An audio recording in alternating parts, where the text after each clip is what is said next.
Guys, welcome to another video tutorial guide session. And at the end of today's video tutorial guide, you have learned a simple trick, a simple hack, a simple background manipulation hack that most pro designers may not show you. But in today's video tutorial guide, I will show you a simple pro background manipulation hack I have been using for myself personally to brand myself.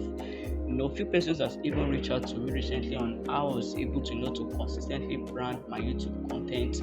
If you check through my YouTube content, my videos on Facebook, on YouTube or Instagram, I have been able to consistently use a certain color palette and background manipulation hack that I want to show you in this video tutorial guide. For example, look at this of my recent two thumbnails. Can you see how my background has always been this shiny and lighting stuff? So by the end of today's tutorial guide, I want to show you how I was able to brand myself and come up with this background manipulations for my brand. As you can see, consistently I've been able to use this background manipulation art. So I'll be showing you how I was able to achieve this background to brand myself. There are different ways to brand yourself, maybe as a brand or as a graphic designer.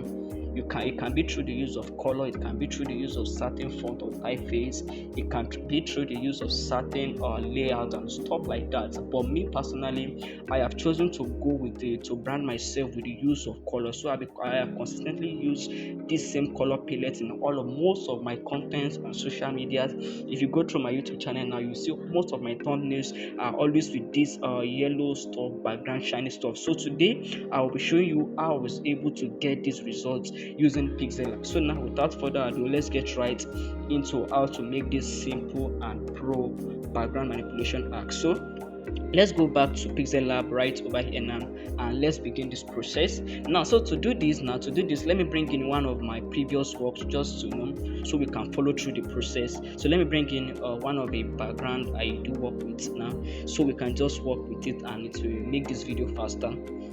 So I'll just select, let me go over to, let's see, my Snapseed over here. I usually use Snapseed for final editing. So let me just use this list one, this last project one. So in case you have not seen this video on my YouTube, it should be below this video or around my YouTube channel, so you can just watch this video to achieve this test effect. So let me change the size of this video now or convert to a thumbnail size, so you can just know how I was able to achieve it throughout my content. So now, the first thing I want you to notice is that I have a personal color for my brand. I have a personal color I use.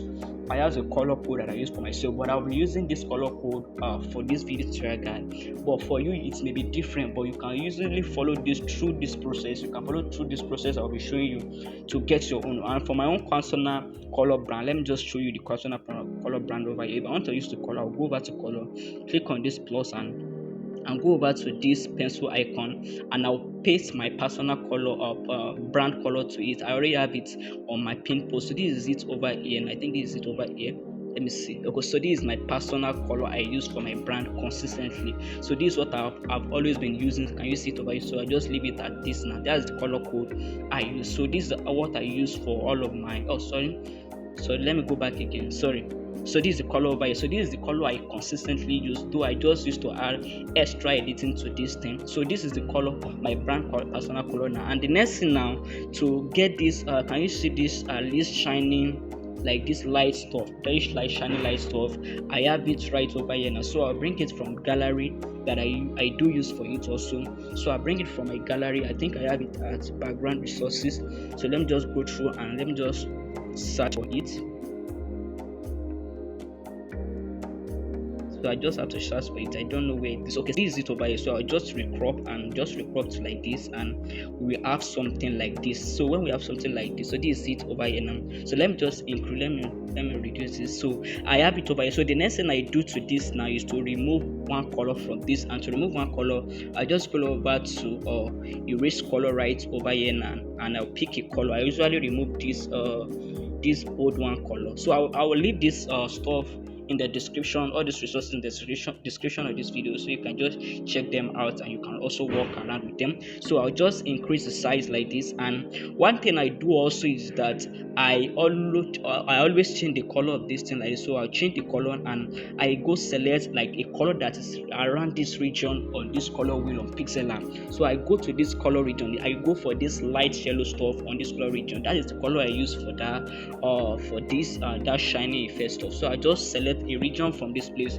That's mostly where I select the color for. So let me increase this like this, and I should have something like, can you see that we are getting personal? So I take it to the back, now.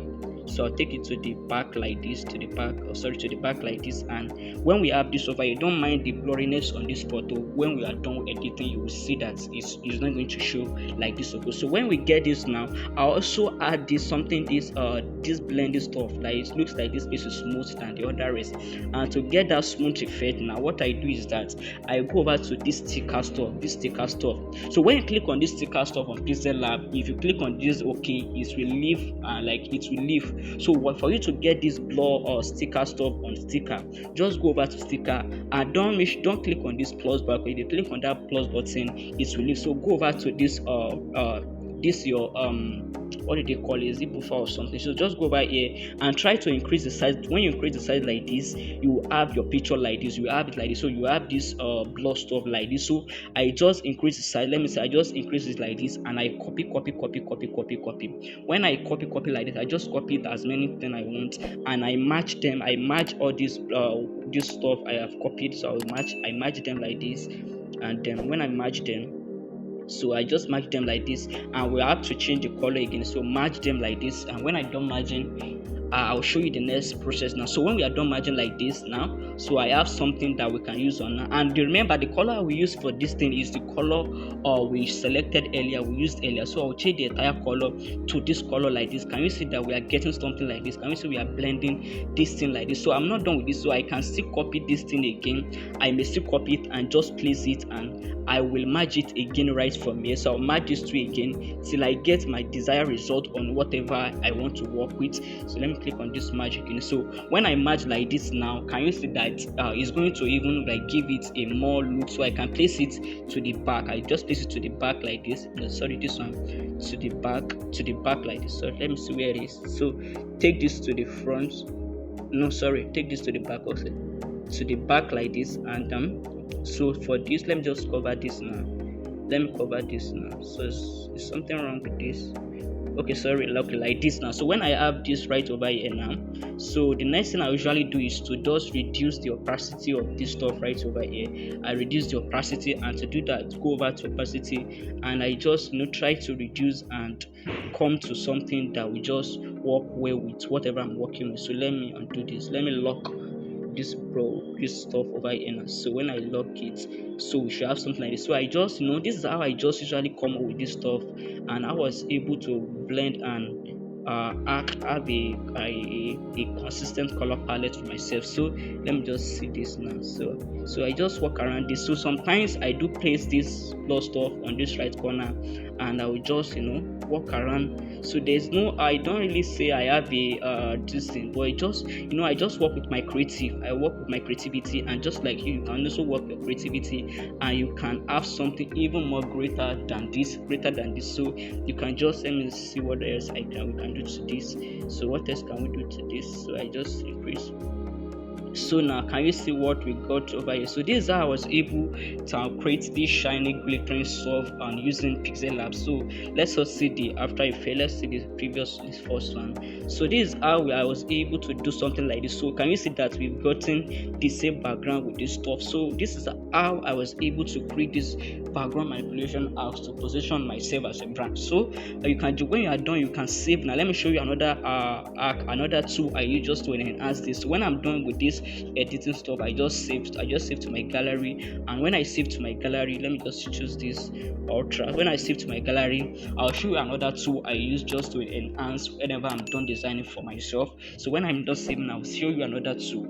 I use to shape to enhance whatever I'm designing. So whenever I'm done designing like this, let me show you another tool you can use. So I use this tool called Snapseed over here. This tool called Snapseed is an amazing tool you can get at Play Store. You can also begin to use it just to enhance pictures, your designs to color grade, and so on and so forth. So when this is Snapseed over here, this is the basic thing you will have. So I'll click on this plus button and I will go select what you just finished design. So this is it over here. When I have over here now, I just I just walk around with this pencil icon and this tune image. I always work with this tune image and I just use the brightness, and I just know there's no easy preset for this. We just have to walk around and go ahead with things we think is going to work for you. So this is how I use most of this stuff. I increase the bright ambience and warmth.